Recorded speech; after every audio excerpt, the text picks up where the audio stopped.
Chers amis, soyez les bienvenus à cette nouvelle série des Veritats 4a intitulée Un livre sur l'avenir. Et le premier sujet, justement, nous avons découvert ce livre. Et je donne la bienvenue aussi à Itamar qui nous accompagne aujourd'hui. Bonjour à tous et bienvenue pour cette nouvelle série. J'ai le plaisir d'être encore une fois la co-animatrice de cette nouvelle série. Et puis, je donne aussi la bienvenue à nos amis des Veritats 4a. Un petit coucou à Nico qui nous aide avec la régie, notre nouveau régisseur. Et bienvenue dans l'équipe. Voilà, cette série nous parle d'un sujet qui est un peu énigmatique. Imaginons, Itamar, imaginons que j'ai le pouvoir de prédire l'avenir. Waouh! Tu me dis, menteur, qu'est-ce que tu me racontes? N'est-ce pas?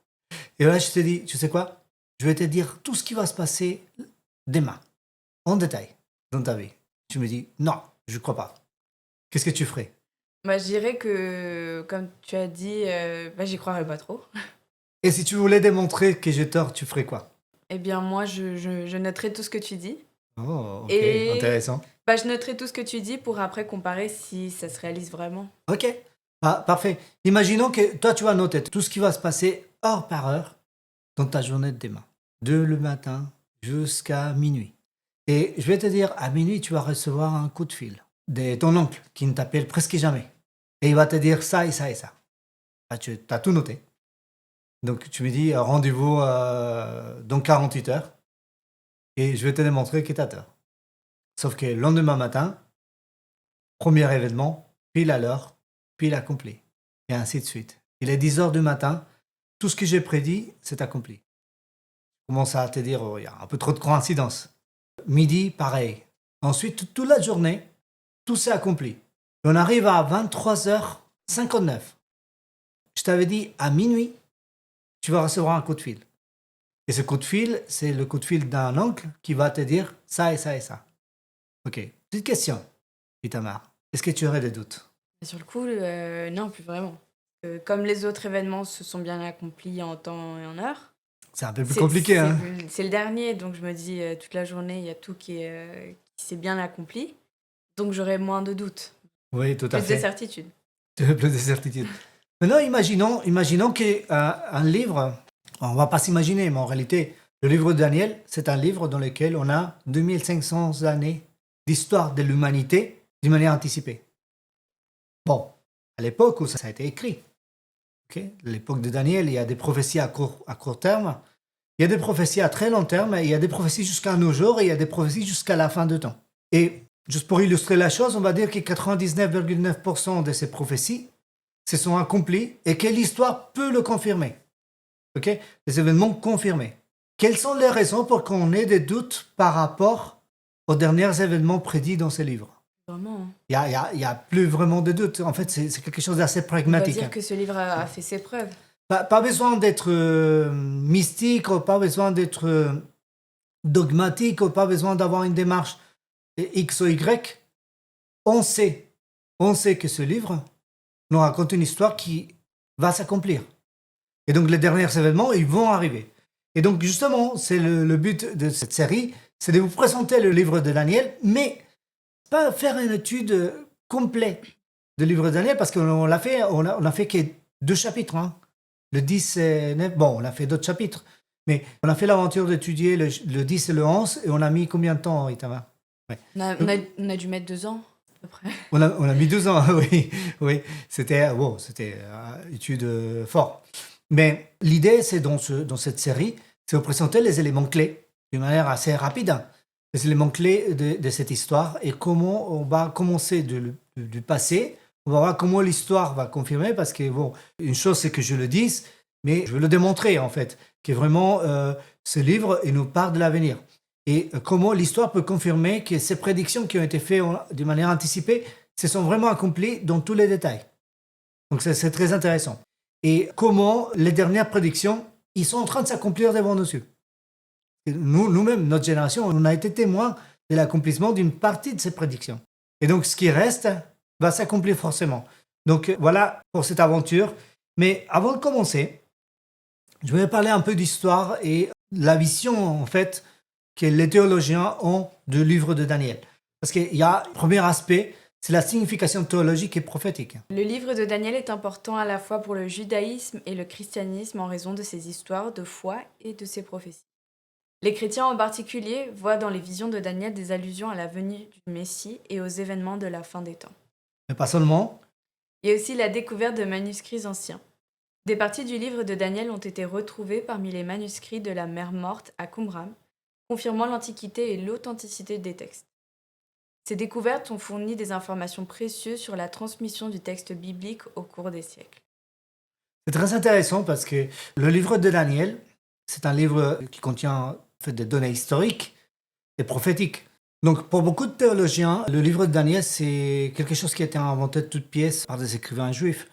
Mais en réalité, le livre de Daniel, c'est un livre qui, a, en fait, dans l'authenticité historique, elle peut être confirmée, l'authenticité archéologique, et les manuscrits de Qumran ont aidé à confirmer en fait cette idée. Et ça, c'est extrêmement important à comprendre, parce que notre démarche n'est pas une démarche dogmatique, on est dans une démarche plutôt pragmatique et scientifique. Et la théologie livre vise justement à donner à ceux qui la pratiquent les ressources nécessaires pour pouvoir prendre des décisions sur leurs croyances ou sur leur foi par rapport à des faits et pas des suppositions ou des arguments des uns et des autres. Mais on va parler un peu de l'histoire et la structure aussi du livre de Daniel, parce que pour beaucoup de théologiens, le livre de Daniel est divisé en deux sections en fait. C'est comme s'il y avait une partie historique et une partie prophétique. On a donc les 6 premiers chapitres qui nous parlent des récits historiques. On a le chapitre 1, donc c'est l'arrivée de Daniel et ses amis à Babylone. Chapitre 2, c'est quand Daniel interprète le rêve de Nebuchadnezzar et révèle donc la succession des empires mondiaux. Le chapitre 3, c'est quand les amis de Daniel sont jetés dans la fournaise ardente parce qu'ils ont refusé de s'agenouiller Devant l'image. devant l'image de Nebuchadnezzar. Mhm. Chapitre 4, Daniel interprète encore une fois un autre rêve de Nebuchadnezzar et prédit sa folie temporaire. Chapitre 5, Daniel interprète l'écriture sur le mur pendant le banquet de Belshazzar et prédit ainsi la chute de Babylone. Mhm. Et donc, en fait, le chapitre 5, c'est l'accomplissement d'une partie du chapitre 2. Exactement. Donc, chapitre 6, c'est quand Daniel est jeté dans la fosse au lion. Bon, ça, c'est un texte que tout le monde connaît. Chaque chapitre du livre de Daniel, surtout dans les premiers 6 chapitres, peut être considéré comme des récits. Et chaque chapitre a des messages, en fait, du contenu prophétique. Et c'est extrêmement intéressant parce que même la folie de Nebuchadnezzar, dans le chapitre 6, quand Daniel est jeté dans la fosse au lion, c'est aussi un message prophétique. Ça, c'est le fruit de l'étude approfondie de ces différents textes. Et donc la 12e section, qui est considérée par les théologiens, en tout cas pour la plupart, des livres de Daniel, du chapitre 7 au chapitre 12, est considérée des livres prophétiques et livres apocalyptiques. Mais avant que tu fasses l'explication, Itamar, moi j'aimerais expliquer le mot apocalypse, parce que pour beaucoup de gens, le mot apocalypse est synonyme d'horreur, de désastre, de mort, de désolation. Et quand on cherche apocalypse sur les plateformes de streaming, que ce soit Netflix, Amazon ou autre, on va trouver que des films catastrophes. Apocalypse Now, c'est des histoires de zombies ou des histoires des choses terribles. Mais le terme apocalypse, c'est l'espoir. Le terme apocalypse, ça nous amène des bonnes nouvelles. Ça nous amène de l'espoir. Et puis, dans le livre de l'Apocalypse, qui est un livre qu'on a étudié longuement aussi dans d'autres séries qu'on a publiées, dans ce livre-là, on nous parle du plan de Dieu pour nous, pour cette planète, et comment la planète va être restaurée. Donc, chapitre 21 de l'Apocalypse, et nous parle justement de ça. Donc, voilà, petit clin d'œil au terme apocalypse. Et donc, c'est les visions apocalyptiques de Daniel. Et dans ces visions apocalyptiques, c'est-à-dire les visions pour la fin du temps, on trouve ces derniers chapitres. On a donc chapitre 7, c'est quand Daniel a une vision des 4 bêtes qui représentent 4 empires mondiaux. Qui est une répétition de Daniel chapitre 2. Hein. Oui. Cette répétition et implétion, c'est le principe, c'est un principe méthodologique de la Bible. On a aussi le chapitre 8, et c'est quand Daniel voit un bélier et un bouc qui symbolisent les futurs empires. On a le chapitre 9, Daniel prie pour son peuple et reçoit une vision des 70 semaines qui prédit les événements futurs. Ça, c'est une prophétie qui est assez connue dans le monde chrétien. On l'a aussi développée. Et puis, on a les chapitres 10 à 12, donc chapitres 10, 11 et 12. Et c'est quand Daniel reçoit une série de visions détaillées sur l'avenir d'Israël et les événements apocalyptiques. Donc, l'histoire d'Israël et l'histoire après Israël. Fait que jusqu'à la fin, et donc jusqu'à nos jours, et c'est pour ça que c'est intéressant. Et puis, dans ces livres-là, on va se focaliser sur les deux derniers chapitres, donc le 11 et le 12, dans cette série. Voilà. Et c'est très intéressant. Et on va commencer par lire un peu quelques textes, pas en entier, hein, parce que j'ai sauté des versets pour rendre la lecture un peu plus dynamique.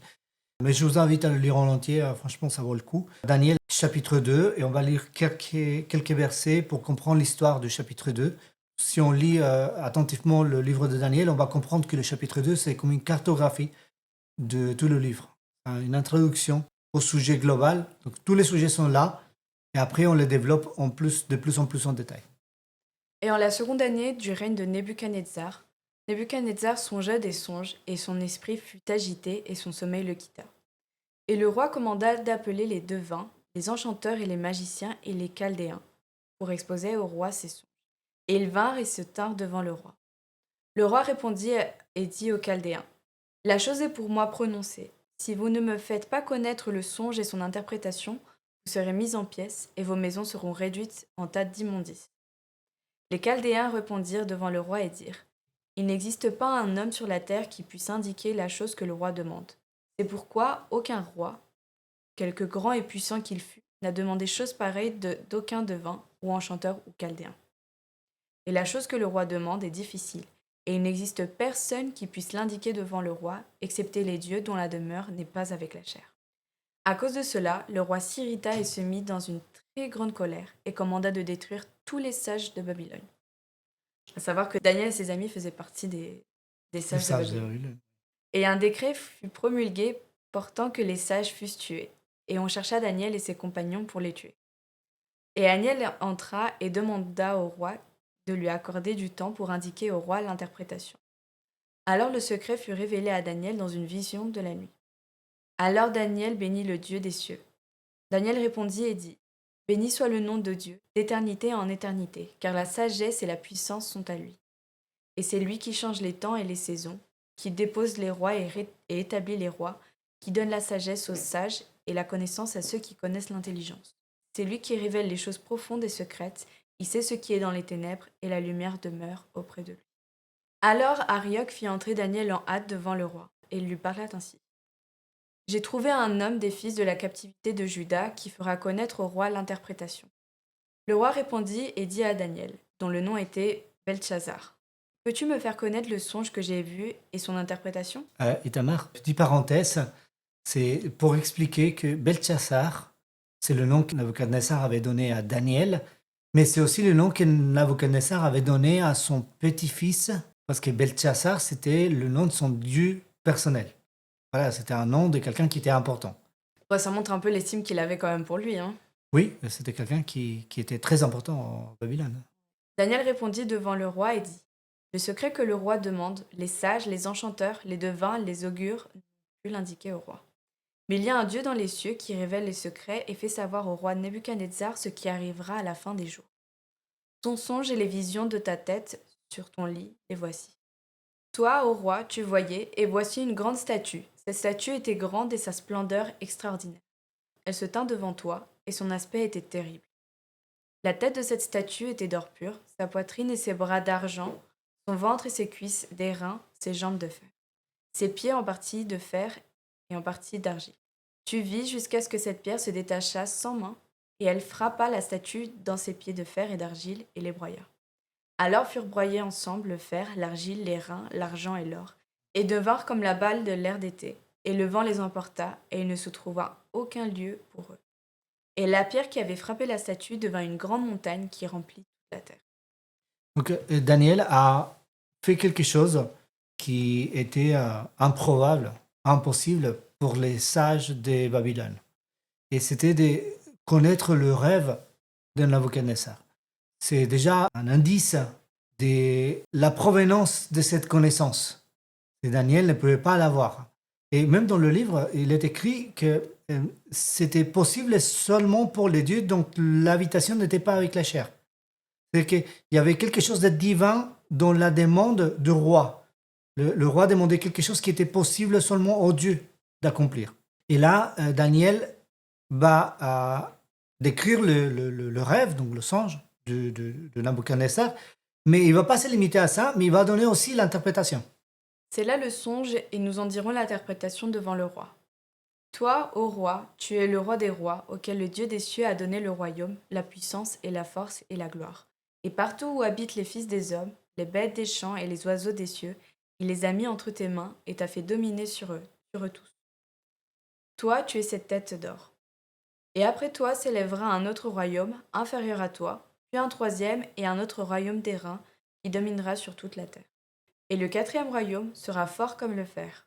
De même que le fer broie et écrase tout, et que le fer brise toutes ces choses, il broiera et brisera.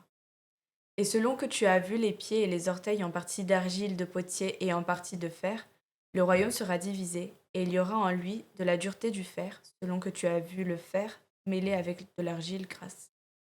Et quant à ce que les orteils des pieds étaient en partie de fer et en partie d'argile, le royaume sera en partie fort et sera en partie fragile.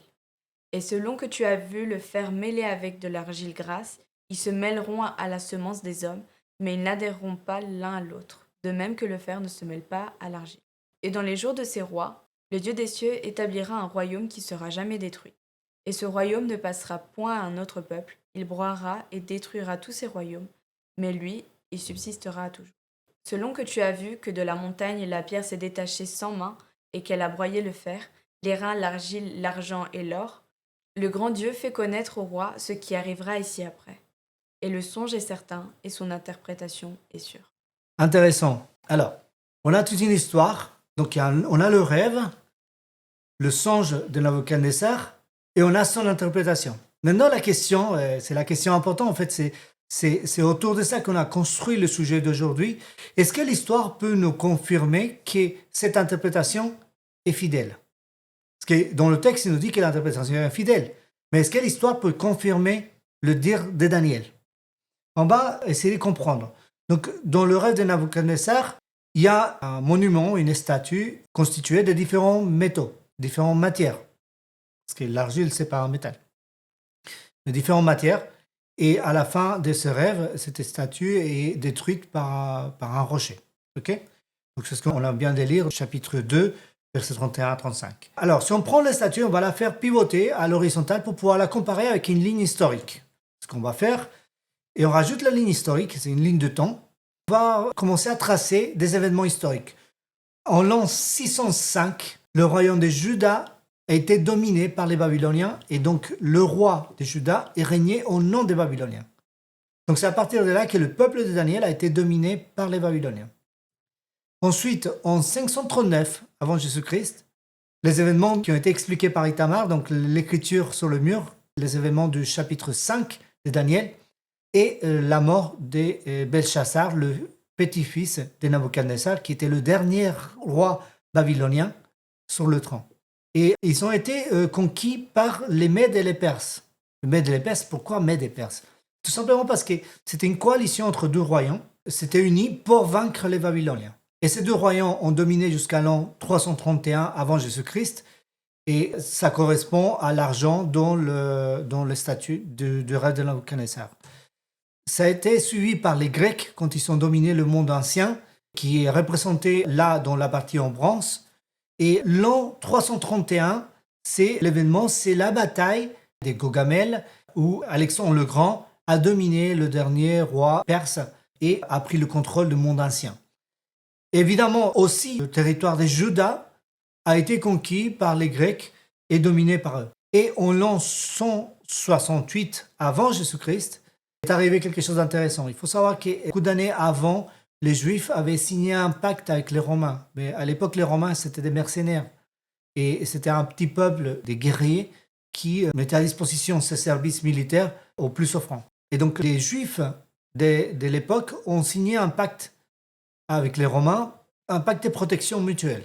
Et selon cet accord, selon ce contrat, les Romains pouvaient aussi décider des affaires internes de Juda quand cela menaçait l'existence du royaume de Juda. Or, le souci, c'est qu'en 168, quand Pompée le Grand est descendu à Judée lors d'une campagne militaire, il a retrouvé qu'il y avait un conflit entre deux fils descendants d'un souverain sacrificateur qui réclamaient le pouvoir au trône de Juda. Et c'était assez compliqué, puisque ça va donner lieu à une guerre civile à l'intérieur de Juda. Et l'un d'entre eux a compris qu'il allait perdre quand Pompée le Grand allait prendre sa décision. Et du coup, il a fait un coup tordu à Pompée le Grand. On va développer ça en plus en détail au cours de la série, mais je vous raconte l'histoire très rapidement. Et à son retour, Pompée a fini par prendre le contrôle des Judées en vertu du contrat que les Juifs avaient signé avec Rome. Et c'est à partir de cette date-là que Judée est devenue une province romaine. Et donc, la Rome impériale, représentée dans les statues par les jambes en fer, a dominé le monde. Et c'est pendant cette période qu'il y a la première venue du Christ, donc la naissance du Christ à Bethléem, et puis la mort du Christ à Jérusalem, quand il a été crucifié. Cette domination a duré jusqu'à l'an 538 après Jésus-Christ. Et qu'est-ce qui s'est passé en l'an 538, Itamar? L'empereur Justinien écrit une lettre à l'évêque de Rome pour lui céder tout le pouvoir politique. Et il faut savoir que l'évêque de Rome avait reçu aussi de la part de l'empereur tout le pouvoir religieux aussi. En fait, c'était un mélange de pouvoir entre l'Église et l'État.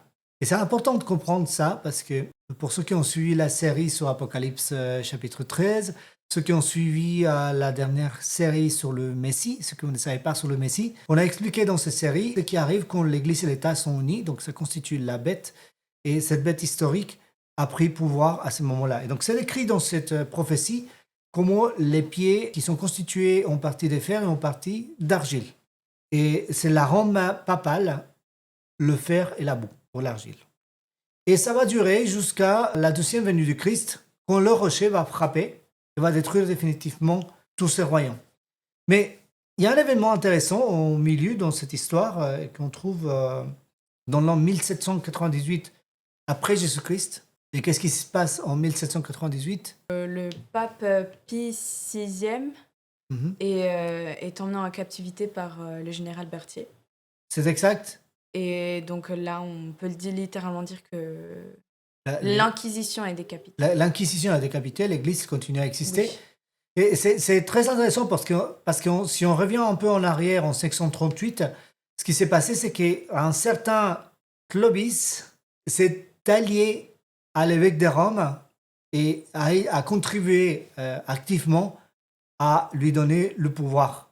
Et c'est un Français, c'est Berthier, Qui retire le pouvoir. qui retire le pouvoir. Donc les Français ont accompli dans cette période de l'histoire et de la prophétie des éléments clés de cette histoire. Mais même dans l'histoire de l'humanité et dans la prophétie, la France joue un rôle très important. Exactement.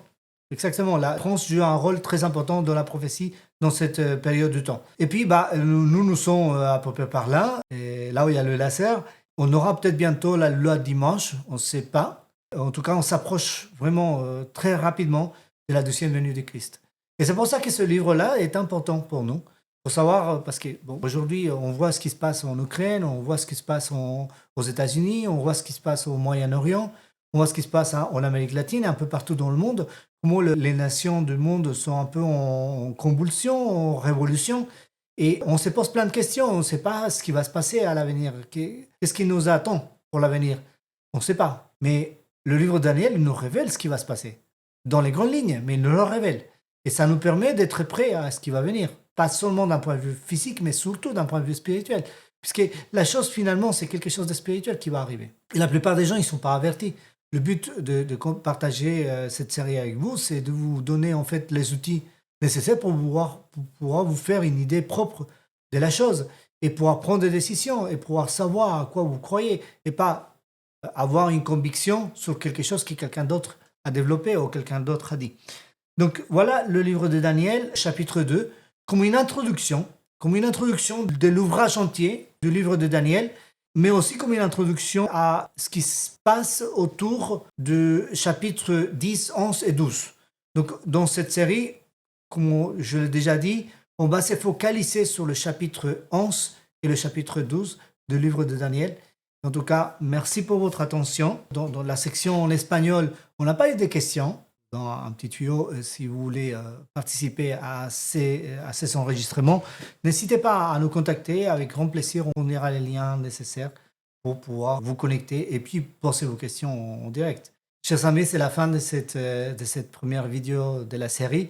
Je remercie les équipes de Veritat 4A. Je remercie Nicolas, qui est notre nouveau régisseur. Et merci, bienvenue dans l'équipe. Je remercie aussi Tamar, qui nous a accompagnés dans cette vidéo, qui va nous accompagner dans une partie de la série. Bon, c'était un plaisir de vous accompagner et on vous attend pour la prochaine vidéo et peut-être aussi pour vos questions. Effectivement, si vous avez des questions, surtout n'hésitez pas à les poster sur la chaîne YouTube et ça sera avec plaisir qu'on vous répondra. J'espère que cette vidéo vous a plu et puis si vous la trouvez intéressante et utile, n'hésitez pas à la partager avec vos amis. N'hésitez pas surtout à nous donner un like. C'est une manière très efficace de soutenir notre ministère. Et puis je vous dis à dans 2 semaines avec une deuxième vidéo de cette série intitulée Un livre sur l'avenir. Que Dieu vous bénisse, que Dieu bénisse votre curiosité. À la prochaine. Bye bye.